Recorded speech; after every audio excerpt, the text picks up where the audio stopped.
see. All right, let me get the questions. Is it recording? Yeah, it's recording. Cool. Here, face you a little bit. All right. What is your name and what got you into bodybuilding? My name is Preston Harris, and I started bodybuilding because COVID hit and it took away all my sports, so I had nothing else to do. Very valid. What are your role models when it comes to bodybuilding? I'd probably say my coach, Chris McGowan. Yeah, I've seen him on Instagram. Yeah, he's pretty cool. Pretty much everything he does right now is what I want to do. He's got a lot of online clients, a lot of personal training in person. Yeah. They look pretty good. Yeah, he does a lot of prep too. So that's what I'm trying to work towards. Yeah, but like, who inspired you to start bodybuilding before him? I guess my mom. She did comps before I started, and I figured I would just give it a try. I'd say after I graduated from college, there was a show in Buffalo that I was thinking about doing, and when they announced the date for it, it was April 16th, which is actually my birthday. Oh, so I figured I should. Cool. Yeah, I figured it was kind of a sign. You got So. to eat cake after the. What did I have after the show? Yeah, what was your? I think I went to. Hold on a second. What's it called? Not Hard Rock Cafe.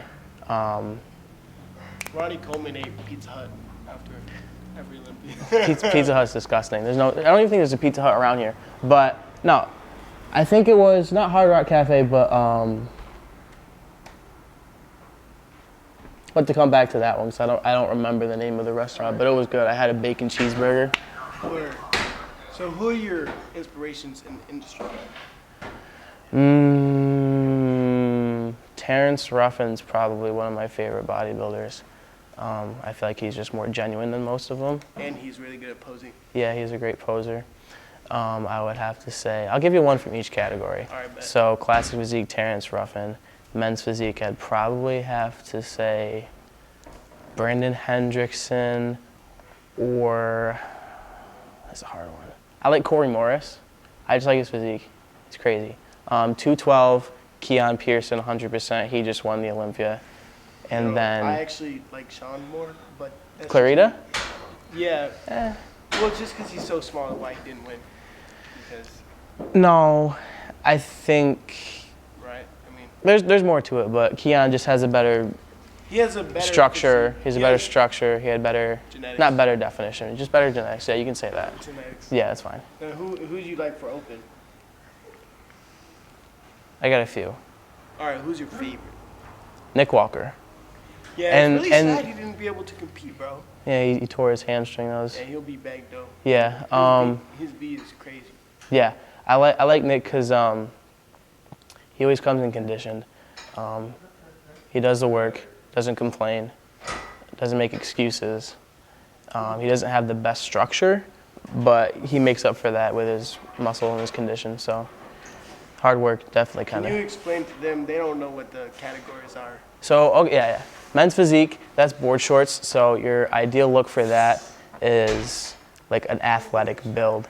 So you want to have broad shoulders, small waist. I mean, that's pretty much for everything, but you primarily want to have small legs. Most of them do. They're making it a prerequisite now that you have to have legs this coming year. So a lot of guys are gonna have trouble with that. But men's physique, you want to have. Skip leg day no more. No, you can't. You want to have round delts, small arms, bubbly chest, wide back, small waist. Yep. That's pretty much the standard for that. 212. Classic physique. Forgot about classic physique. Well, yeah. 212 is before classic. Sure. 212. 212 is pretty much the same as open bodybuilding. It just has a weight cap to it, so it's for the shorter people. Yeah, I mean, Derek was 212. He was. And then. And then he moved up, but it's kind of like a transitioning period from classic physique to open bodybuilding, like Keon Pearson. He just won the Olympia, like I said. He was in classic physique, and now he moved up to 212, and then he won. Why do you think Breon didn't go to 212? He was going to, But he did really good. Like, better than I thought. He did, but he didn't. They added weight to each class, so He got 4th, though. he did. I think he should have gotten 3rd, to be honest. But Over Urs? yeah, Ursa's back is really underwhelming. Breon does have a crazy back and crazy conditioning. He does, yeah. So, and then Classic is just, yeah. It's like Arnold. Yeah. Arnold's like the standard, but Chris is his new standard. And then Open Bodybuilding is, Mass monsters. yeah. Big emphasis on conditioning, muscularity. While being heavy. Heavy, sure. Heavy as Yeah, shit. that's a good way to put it. But there's less of an emphasis on structure Yeah. and more of an emphasis on mass and definition. Yeah. But they're kind of leaning They're back leaning towards toward. the waist. They are. So Because, next question. What is your relationship with food and bodybuilding? food. My relationship with food is fine. Right now I'm eating about 3,000 calories a day. So. You in off season? Yeah. So that's your maintenance? No, that is my bulk macro right now. My maintenance is like 2,500. I'm a lot smaller. Oh, yeah. So I forget. Because yeah, I'm a lot smaller than you, so I don't have to eat as much. But 3,000 is a lot. So like my bulk would be like 5K. yeah, but like right now, it's a struggle to get food in. The only time I'm hungry is when I wake up, and then every other meal essentially is me in a way force feeding myself. But I know that's what I need to do to grow, so I'm okay with it. During prep, that's when it gets a little bit toxic. Yeah. If you talk to any bodybuilder and they say that their relationship That was my with next question. Really? Actually. How do you stay disciplined in prep? And what are some of your tricks to get protein in with low calories? protein and low calories, so like Do you just like protein powder? protein powder, but like really lean foods, egg whites, chicken, white fish like cod, all those kind of like shrimp. No, I don't have steak on prep. Steak's higher in fat. So that's more like off season. Yeah, like right now I'm having steak, but maybe like leaner ground beef, like 96.4% ground beef. That's good too. But the big thing with staying disciplined during prep is just really you gotta want it. So if you're really half-assed about the prep and you are like 50-50 on it, you don't know if you want to compete or not. Can't. It's not going to turn out well. Bodybuilding isn't for a normal person. No, it's not. So it's not even motivated. It's really just being disciplined. It's all discipline. So you know what you want, you do what you got to do to get what you want. Going back to the off season, what are some foods that you really use during the off season that really helps you? Bacon. Bacon. I love bacon. The thing about the off season is you have a lot more flexibility of what you can eat. Fat to eat. Fat, carb, pretty much anything. So like I never eat too much carbs. Like even if I try, unless I have cereal in the house. But we don't have I love cereal. cereal. I always have a bowl eat of the cereal whole before I go box. to bed. The whole cheese, no. But like you have a lot more flexibility on your off season. Like I'm eating bacon, steak. What else? I had a fat sandwich before I came here with some avocados and some hummus. Yeah. So just really whatever you like that meets your macro goals. Okay. Yeah. What does peak week look like for you? And Peak what week's is- fun for me. And what is peak week? To explain to them. Yeah, so peak week is essentially like, depending on the competitor, it's either like the carb load into a show to make your muscles full, or it's a depletion phase. So for me, peak week is my carb load. My coach, he has me the week before peak week deplete my body complete of glycogen. So a lot of cardio, low carbs. Wrestler cardio. Huh? Wrestler cardio. Right, sure, yeah. Pretty much, I do just like Stairmaster or elliptical, pretty much anything that's low intensity with a steady state. Last question about food. How do EDs, eating disorders, relate to bodybuilding, and how do you prevent them after prep and during prep? Because it's a sensitive topic. Yeah, no, it is. So during prep, obviously you're going to really deplete yourself of food. You're not letting yourself eat pretty much the food that you want. So once you get off of prep, it's very common, since you don't have that goal, to binge eat, and it becomes a reoccurring issue. I had that issue after my second prep, sorry. No, first. No, it was second. My first prep I was pretty disciplined. After my second prep, the day right after my show, I got home and it was Easter Sunday, and my girlfriend had obviously was having like a family dinner, so I went over for the family dinner on Easter Sunday, and I did not hold back. I ate so much food. Bro had a food coma? I did, and the next morning I woke up 13 pounds heavier. I put on now. For a natural bodybuilder, that's crazy. So a lot of that was a lot of like water retention. Yeah, but it's still 13 pounds. Yeah, so it's really common. You got to prevent it, just kind of implementing cheat meals. And then also reverse diet, right? Mm-hmm. Reverse diet. Mm-hmm. Yep. You got to reverse diet, so essentially you slowly increase your macros back into your maintenance, and then once you find that maintenance, stay on that maintenance for a couple of weeks, depending on the competitor, and then start your bulk if you want to, you know? How does bodybuilding affect your self-image? Oh, that's a good question. I mean, I've always had a negative self-image on my body, even before I started bodybuilding. I mean, obviously it's definitely improved my confidence a lot, but I'm not gonna lie, no matter how much more size I put on, I will never be happy with myself. But like I said, I've gained a lot of confidence, so I'm a lot happier than I was with my body. How do you track your progress?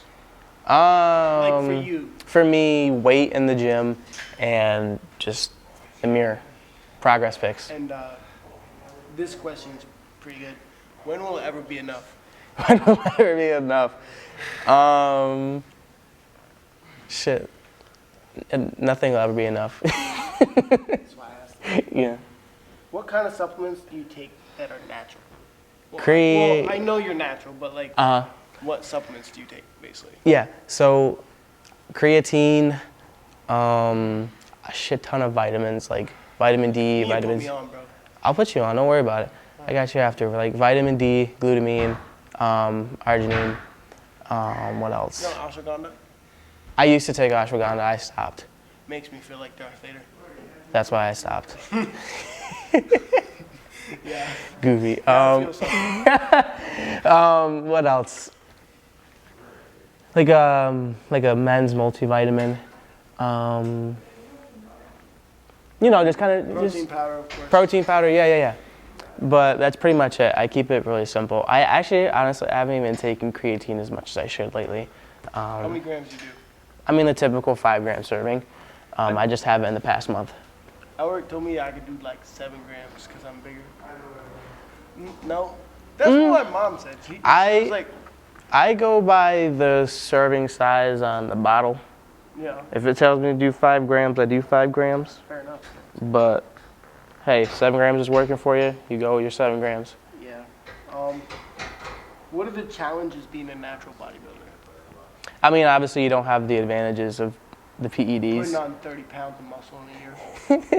Yeah, you don't have that advantage, but Like, especially during peak week, or like the week before, isn't there a lot of like science when it comes to being? there is, and to be honest, I don't know too much of it right now. I'm not really. Still learning it? Oh yeah, 100%. I mean, that's why you have a coach, right? Yeah, the thing with PEDs is if you're gonna do them, you gotta do them smart. Before you start doing them, you gotta get your blood work done. Get blood work done even when you're taking them. When you get off, blood work. Always take blood work. Make sure that your markers are right. Red blood cell count. You gotta make sure your test levels are good. Make sure you're taking the estrogen blockers. You know, all that kind of shit. So. Do you think you're ever gonna take anything, or plan on it? We'll come back to that another day. Another day. Okay. How about that? Okay. How about this? What are your goals in natural bodybuilding? To win. Overall? Yeah. I compete in the OCB, so this season coming up, I want to get my pro card. Yeah. But I guess my pro natural athlete. Yeah. I guess my end goal for natural bodybuilding would be to win the Yorton Cup, which is the Olympia of natural bodybuilding. Word. Yeah. I just asked that question because it was a good question to ask. You don't have to answer it because that's a very personal. Which one? thing. Oh yeah. We'll come back to that another day. Yeah, no, it's a very personal But question. And a lot of people, possibly. But if I do decide, it's when way down the road. Yeah, way down the road. I'm only 21 right now, so Yeah. it'd be way down the road when I max my natural Exactly. Like 30. potential. I think 32 is the age, or around there. 30. 20. I say 25 plus, depending on how much experience in the gym you have. If you need to be consistent with your diet and your training first, at least maybe like 3-4 years of consistent training and consistent diet, then I think would be a good time to consider it. But if you can't hit the marks for your diet and training, you have no business touching that stuff. So, to tell all the kids that think steroids are cool and you take trend, what are the side effects of taking those supplements? Kidney failure, organ failure, death. Yeah, trenbolone acetate is not actually a human hormone. It's meant for cows. No, yes, that is So, true. if you take tren, it's like taking a hard drug. Even the light stuff like Anavar, just for fat loss, it still has its side effects if you do it wrong. Yep. So if you're gonna do it, you really need to be smart about it. Have a professional input on it. Yeah, for sure. Doctors. Last question. Like, what would you say to the kids trying to be bodybuilders? And me, because I'm trying to, I would say stay consistent. Don't be in a rush to compete. Really focus. build on that muscle maturity. Yeah, really focus on building a good physique first. Put on the size that you need, and then compete, because you got a lot of time ahead of you before you start taking it like seriously, like as a profession. All the professional bodybuilders right now, they're like 30 plus. Few of them, very few of them are about 24, 25, 26.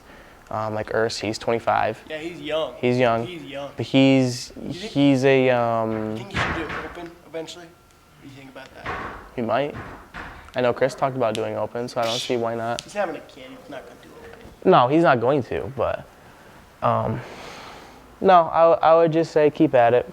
Stay in the gym, get consistent, hit your markers, hit your goals first, and then make sure you're in a good point in your life that once you start prep, you can really commit to it. No distractions. Commitment. Mm-hmm. That's the word of the day. Mm-hmm. Commitment. All right. That's all That's the it? questions I have. Cool. I mean, that was pretty long, actually. That was pretty good. Good conversation. It was, yeah.